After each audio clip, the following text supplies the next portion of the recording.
Okay, hello everybody. I'm going to show you guys how to make the coffee cup. I'm now airplaying to my iPad, so you won't see all my finger taps at this point, but hopefully the video quality is a little bit better. At this point, I hope you guys can see just what my finger taps are. So I'm going to be walking through these steps for the coffee cup. It is in the part design using Part Studios. It's the last exercise related to the creating basic part features. So for submitting for class, if you're doing this for my mechatronics, we did the exercise extrude was a required submission. I still want you guys to do all of these, but I just want a submission for the coffee cup. So the extrude and the coffee cup. So let's get started. So I'm going to start by just making an entire new part, and I'm going to call this my, this is uh, CAD, iPad, we'll call it coffee cup. Let's call it CAD intro.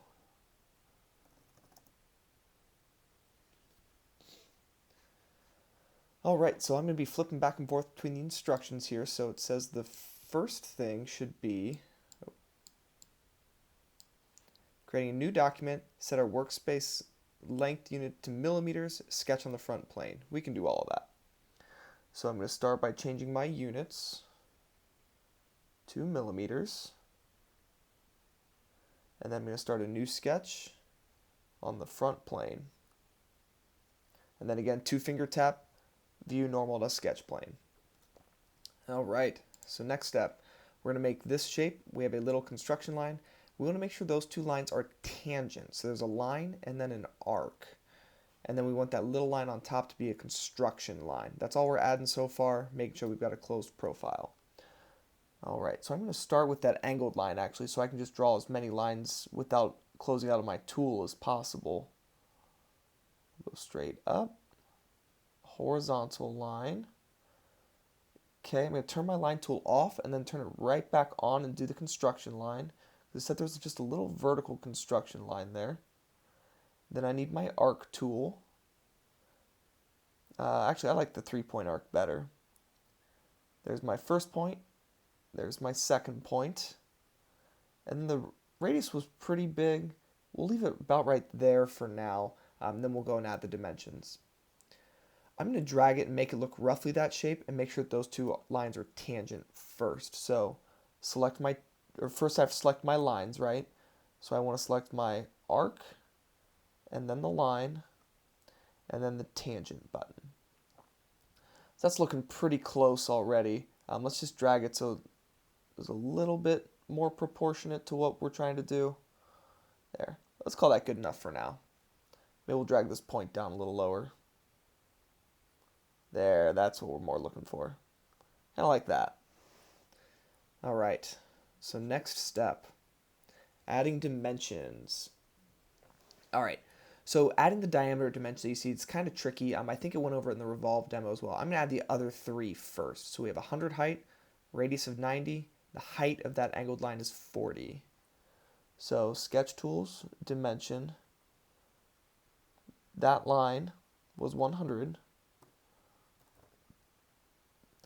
The height from that vertex to that vertex was 40. We said the radius of this was 90. I'm going to turn off my dimension tool and just drag these over a little bit just to make it a little bit more readable. Okay, so let's see what other dimensions I needed. The diameter of 75, diameter of 125. So that line, oh,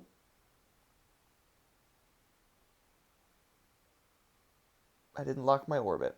There we go. So if we go from that point to the center line, if we slide that dimension over to the side, see how it became a diameter tool? So you have to dimension it to that construction line to make it a diameter, otherwise you won't get this tool. But if I slide it over now, I want that to be a diameter of 75. So I tap it, 75. Let me show you it again for that other. The other one's a diameter of 125. So if I click on the point here, and then the center line, and then I drag my dimension over to the side, now it's a diameter because we're going to revolve that instead. We want that to be 125. Everything's black. Everything is fully constrained. We are happy and good to go. So let's see what the next step is.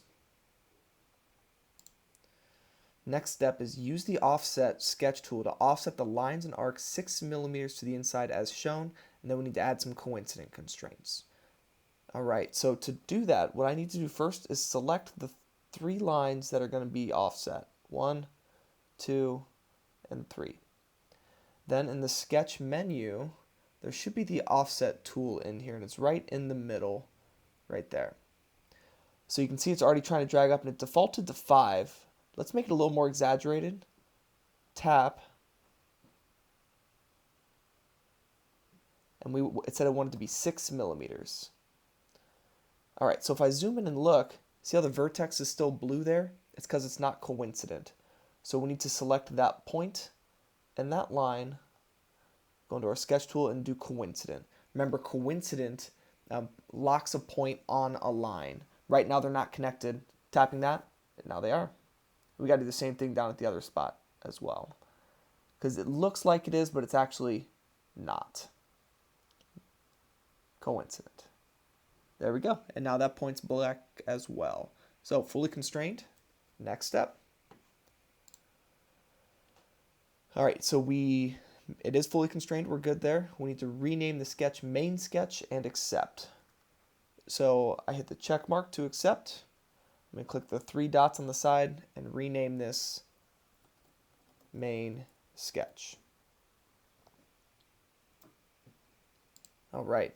Next says we're doing a solid revolve with the entire sketch profile. Construction line is a revolving axis. So to revolve, remember I like to look at it from an isometric view first. Click on the sphere up at the top, revolve, and we want the entire sketch plane, it said. So there's my faces or regions, right? Then I have to select my axis. So if I tap there, then I can pick the axis, and we want to pick that construction line. We also want to make sure that it's making a new body. It should default to that because it's our first one. Just make sure it says new. Press the check, and now I've got a blue thing. All right. Next step, rename the part coffee cup. So in my parts list over on the left, I can click on those 3 dots, rename, and we'll just call it coffee cup. This is the only part in the set, so if you leave it as part 1, it's not the end of the world. Okay, step 8, create a new sketch on the front plane and look normal to it. So we will click the sketch tool up at the top, so I tapped up here, and we want the front plane, which would be this one. It's a little tricky to see it at this point. There's my front plane, 2-finger tap, view normal to sketch plane. Next, we're going to create an arc, the line and the construction line as shown. So what I'm going to do is I'm going to start by making the line and the construction line first. So let's turn on the line tool. And remember, we're just approximating right now. So I'm going to tap there, drag it out some distance. It looks like those 2 lines are perpendicular as well. So I'm going to go ahead and make them that. So it should, so I drew my first line there. And so my second line, when I drag it up, see how it kind of snaps to that point? I want that this time. So I'm also going to tap this line and make it a construction line. And then I want my arc. And so it would be a 3-point arc once again. You could probably do tangent arc would work too. There's my first point. There's my second. And then for my third, I'm going to drag it out until it snaps into position like that. That's when I know it's tangent. Like that. See how it's a smooth transition between them? That's what we want. All right, next step. Halfway there. So we want to show the main sketch and hide the coffee cup, and then we want to make sure we've got endpoints as coincident and then a couple of dimensions. So let's turn on the main sketch by clicking the eyeball right there. Turn off the coffee cup by clicking that eyeball, and now we can start adding our dimensions. Let's start with the coincident. So it said that point, oh, I still have my arc tool on. Undo. Okay, it said that point should be on that line, and it's on the arc, right? Yes. Those should be coincident. It said that point and this line should be coincident. And now let's add some dimensions. Height from the bottom is 25, height from the second point is 85. So sketch tool, dimension, bottom point to bottom line, that should be 25. Bottom line to top point should be 85.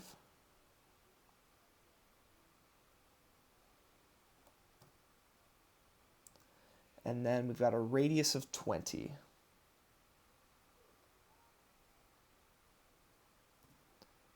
Let's make sure we're fully constrained. And we are. If you're not fully constrained at this point, make sure that your line and your arc here are tangent. So you can click on those two. Oh, I still have my dimension tool on. You can click on these two and just make sure that in the sketch menu, you could select tangent being right here. Make sure you have that. And maybe make sure, based on how it is, if they're tangent, it should be okay, but make sure your construction line and your angled line here are perpendicular to each other. Okay, so next, make sure the sketch is fully constrained, and it is, so we finished the sketch. So we just finished the sketch, and now we are renaming it Path. Okay, so if you haven't noticed, we're making something called path. We're probably going to do a sweep to make this happen, right? All right, so now here's where we get tricky. Create a new reference plane using the curve point option. Select a line and endpoint from the path sketch as shown. So to make a new sketch, we go to the sphere. We want to click on plane. Oh, let's make sure we're viewing isometric. I also want to turn on my coffee cup view and turn off my main sketch, or I do want that. I just want to be able to see my full 3D object. They said don't worry about it, but I like to see it. It's up to you. And so the type of plane we wanted was a curve point is what we wanted. So what this will do is it'll make a new plane at a point perpendicular to a line. So I have a curve point. I selected the edge of the path and the vertex point. So the edge of the path being that line, the point being that point. Make sure you're on the point, not the line. And it should make a little angled plane. You see I've got that new angled plane on there? That's what I want. So let me show that process again in case I went too fast on it. So 3D objects, we're making a plane.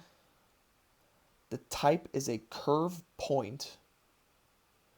And then we were selecting this line and this point.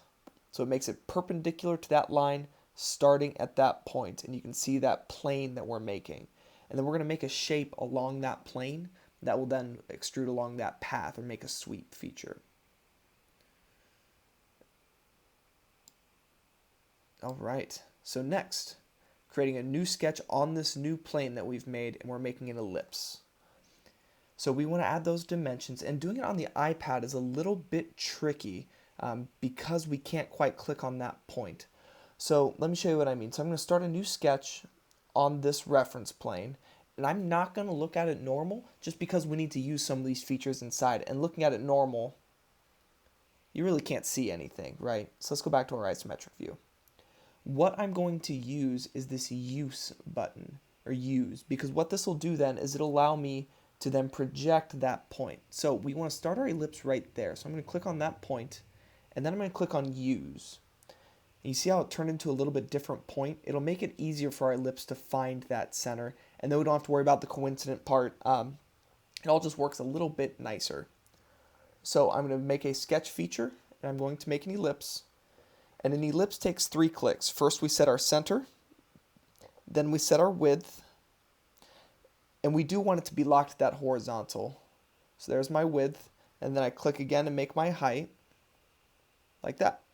Now I can go and add my dimensions. So first off, my width is supposed to be, oh, looks like my height, 10 millimeters. Then I can do my width. Oh, gave me the 10 again. Oh, come on.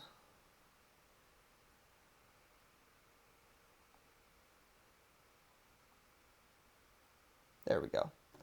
14 millimeters. Okay, so I have my ellipse now. Let's see what's next. Step 14, rename the sketch profile and accept.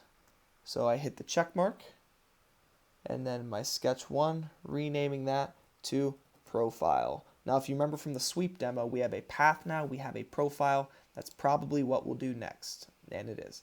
Create a solid sweep feature, add the new feature by selecting the add option, and we want to merge the scope. So in our features menu, this time we want sweep. So it says first we're selecting the sketch region to be swept, which would be the ellipse. Then we click on the sweep path, which would be the handle shape that we made, right? Make sure you select both parts of it. I think you can actually just click on, instead of choosing your entities, I think you can actually just click on full sketches. Let's see if that's a thing. So for my face, I want profile, yep. And then for my path, I'm just going to click on path. It seems pretty happy with that, especially because we made that horizontal line a construction line. Some of the other features you want to make sure you hit is make sure that it's a new body. And then if you're on the computer too, you need to make sure you check mark that merge scope as well. Or sorry, we don't want new. We want to be adding to. And there's my merge scope, right? We want to check mark that, otherwise it's not actually going to show.